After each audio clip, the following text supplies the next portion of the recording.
Hello everyone. This is a continuation of the series called Junk Journaling 101.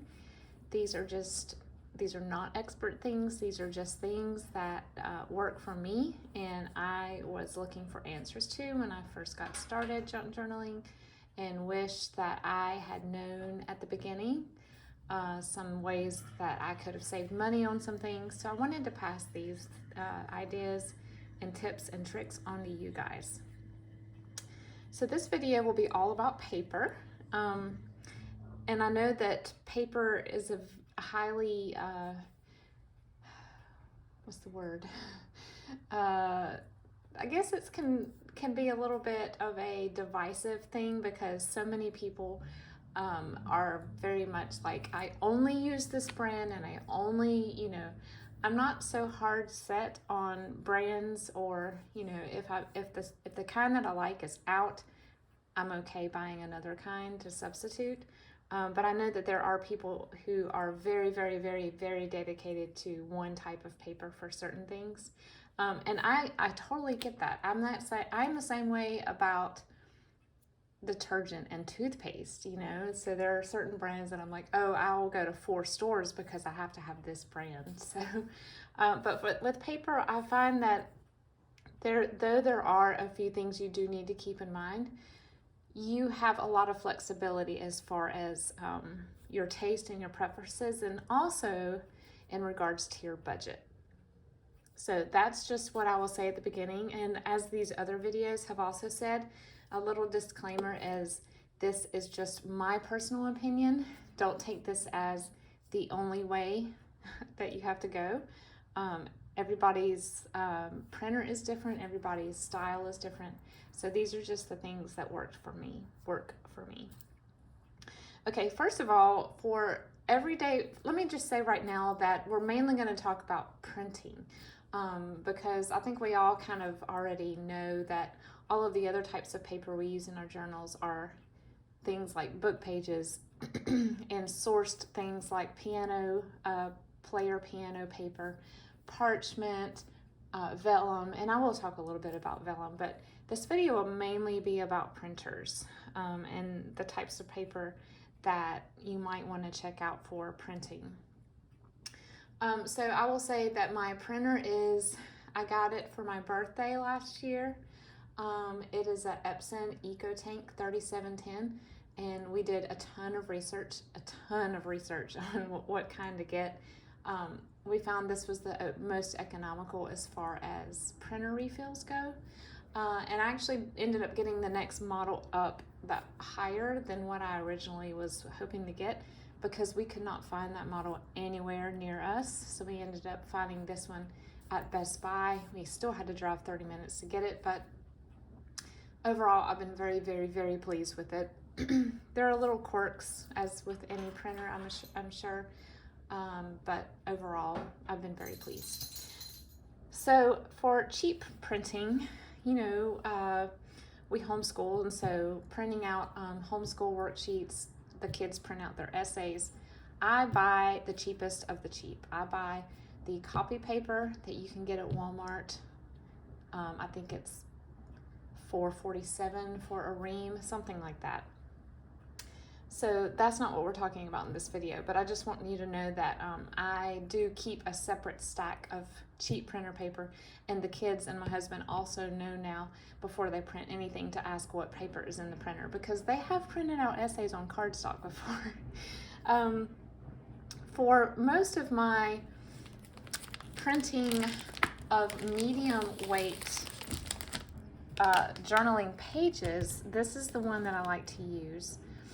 Again, brand is not as important so much as some of the details. So I would say if you're printing dual-sided, you need at least 24-pound weight, or 90 grams per meter. And also, I would highly suggest you get one that is 100 brightness.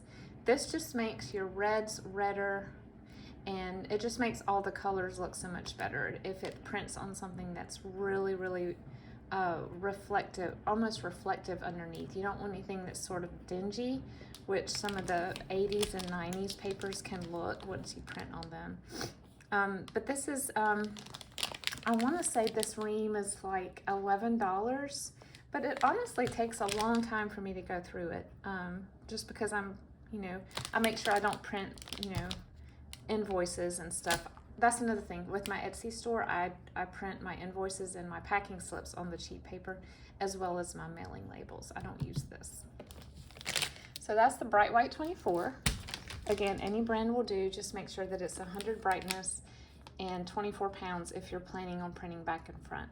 I will also tell you that this is the minimum weight I would suggest for coffee and Kool-Aid dyeing. Any thinner and your paper will rip mercilessly. So I would suggest at least 24 pounds for that.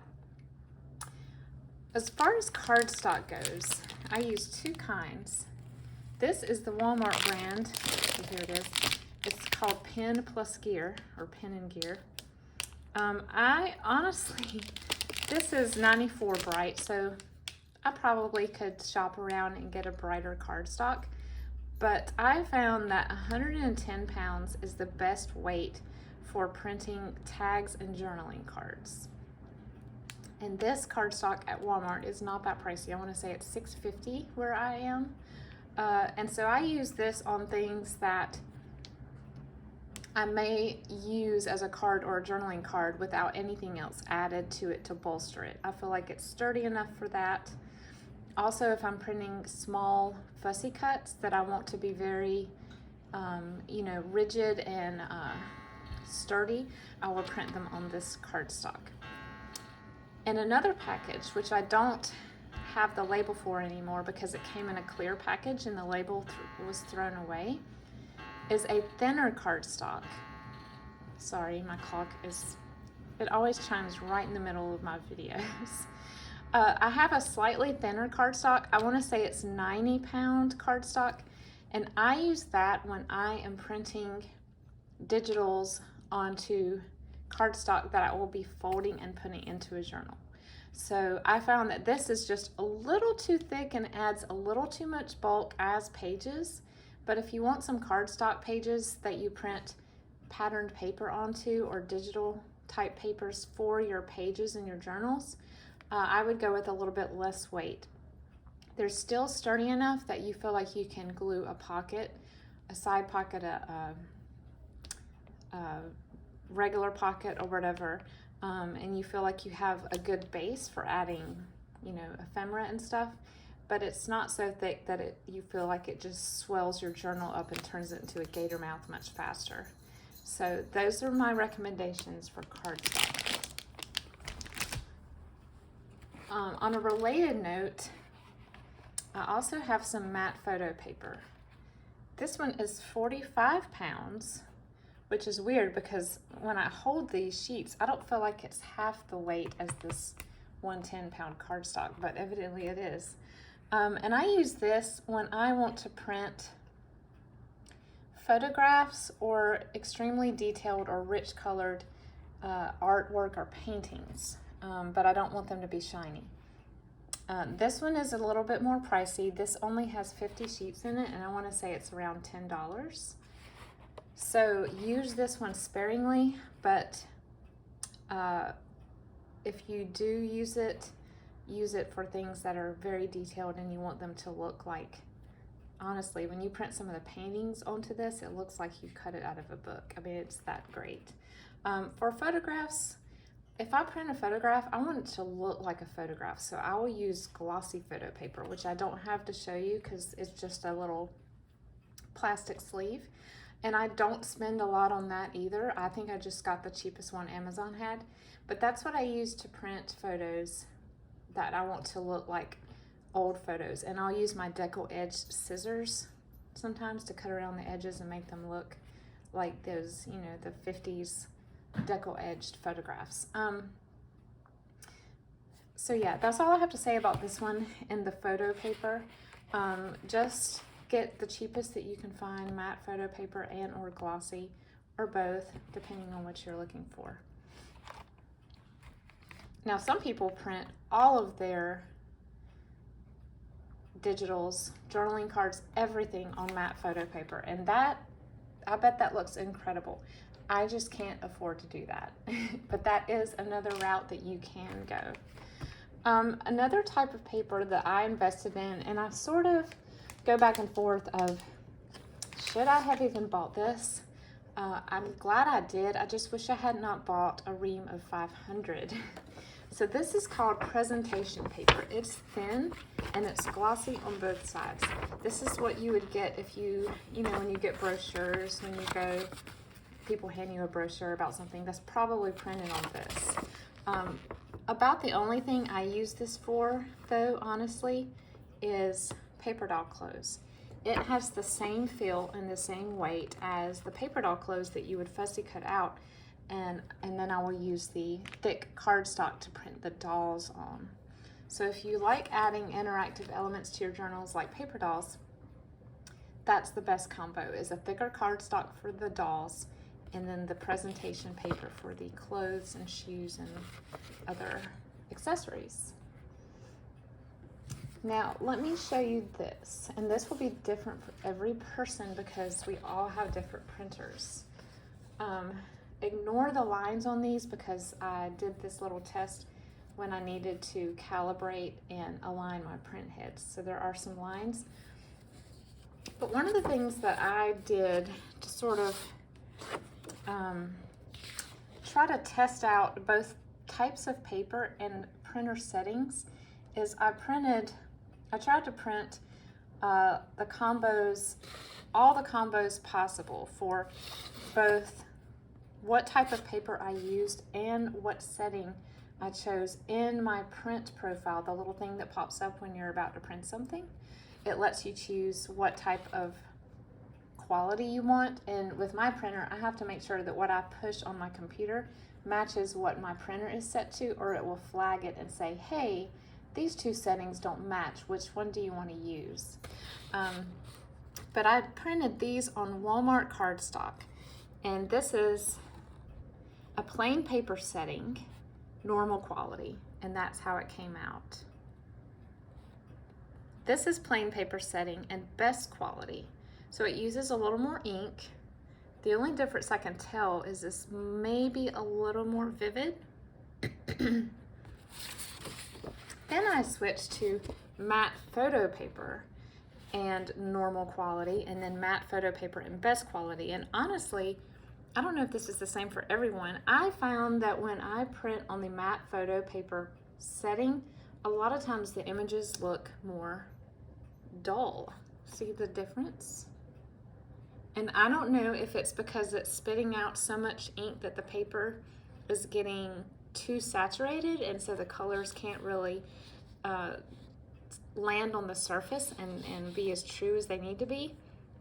Or is it just because I printed these things on the cheapest Walmart cardstock that I could buy? So here are the same settings on matte photo paper. This is the plain paper. It's kind of reversed from the last one.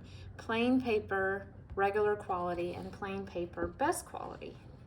So I'll hold it up to the Walmart cardstock in a minute so you can see the lines in there. I'm sorry about that. But see how much more rich and vivid the colors are on this matte photo paper? And this is what I was talking about for things with a lot of detail and a lot of, especially red. Red is one of the hardest colors to print. Matte photo paper just does it justice. This is the matte photo paper setting. Best quality, regular quality. So I feel like the details are clearer in the best quality, but I feel like the color is prettier on the regular quality. Let me compare this now to the Walmart cardstock. This is Walmart cardstock with the same settings as this. Do you see how the color just kind of maybe absorbs too much more into the paper? And then we'll switch it to this side. Again, this is the Walmart cardstock, and this is the matte photo paper. So I would say in this case, it would be worth my money to use the matte photo paper for these images. I just think it looks so much better and richer. But every printer is different, and every print setting on everyone's computer is different. So there is no exact formula. What I show you here may not work at your house. So you're just gonna have to do a side-by-side test print, kind of like this. And I'm gonna keep these on my desk as a reference to help me remember what settings I used. Okay, I hope that helps. The next thing I wanted to show you is there are a variety of things that you can print on, not just plain paper. Here is a beautiful picture of a peony or a camellia. I think it's a peony though, that we printed on a dictionary page. It's actually upside down because we were learning how my printer fed things in and we didn't get it right. But look how gorgeous it is when you print it on top of a dictionary page or any printed page. And this is really, really, really thin paper. So what we had to do is use washi tape. I placed it onto a regular sheet of white paper and I used washi tape. I don't remember if I did the corners or all four edges. And I just centered it and put it into the printer to feed it through. My printer will not accept really thin paper. It just struggles to pick it up. And there may be printers that don't have trouble. There are also printers that have something called a, I'm trying to remember the name, all-purpose tray. I want to say that's what it's called. And there are printers that have an actual tray in the back of the printer that folds out, or just, you know, you can see a place to put your papers. And it actually is a better feeder for thinner or more interesting shaped pages. My printer does not have that. So when I print on thinner pages or unusually shaped pages, it's easier for me to tape it down, even though it's a good bit of trouble. So this is funny. I cannot use this, not only because it was upside down, but my husband, like the one page he chose in the entire dictionary, we laughed so hard at this, had communism. And I was like, I can't put a picture of a flower on a page printed with communism underneath it. We just laughed and laughed at that. But so yeah, that's a dictionary page.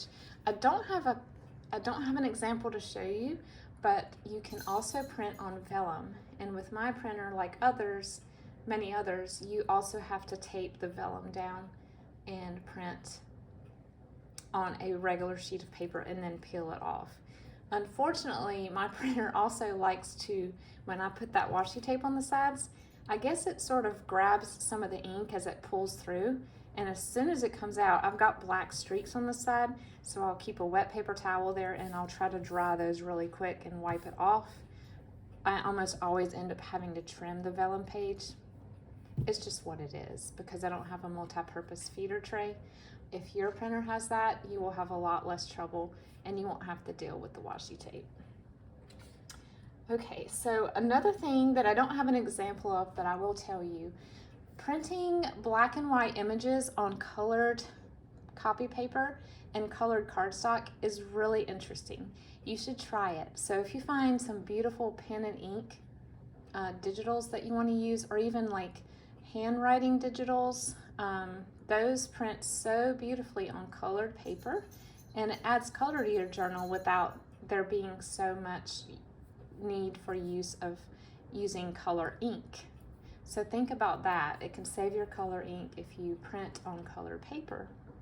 I've also tried printing colored things on top of colored paper, and that's kind of cool too. Sometimes the colors blend in an interesting way.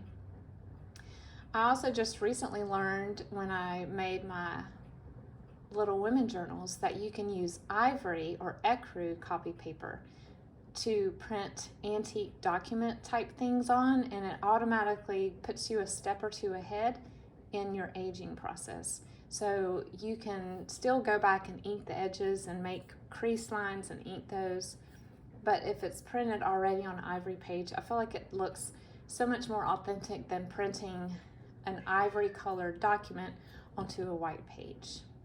But again, that's just my personal opinion. So that is what I wanted to share with you today. Let me make sure I got all my notes covered and I didn't leave anything out. Oh, there's a second page. A couple more things you can try.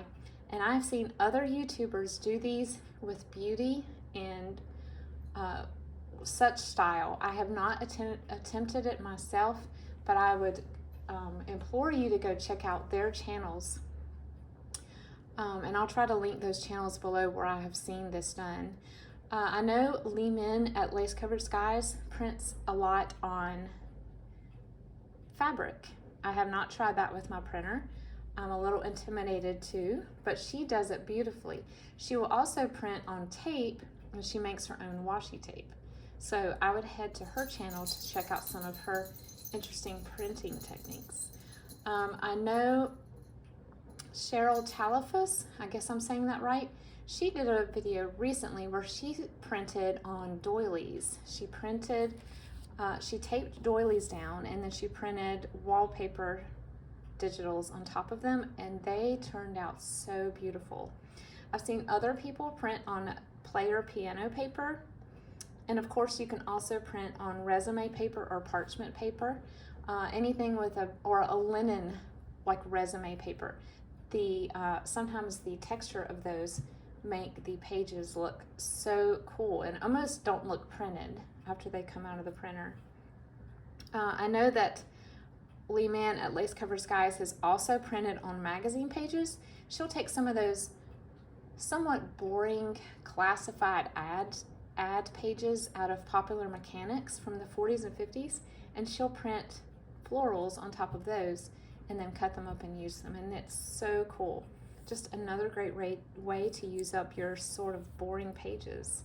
And then I've seen people print on tracing paper, and of course you can always print on sticker paper. I have not tried that either. So those are some of the ideas. I'll link those two channels below that I mentioned just now in my description box, but I hope this gives you a little bit of clarification on making choices for pages mainly for printing on in your journals. And I hope all of you are enjoying this series. I'm excited. I have 4 more videos to add to this series, so be looking for them. I appreciate all of you watching and your support, and I hope you have a wonderful Wednesday afternoon. Bye.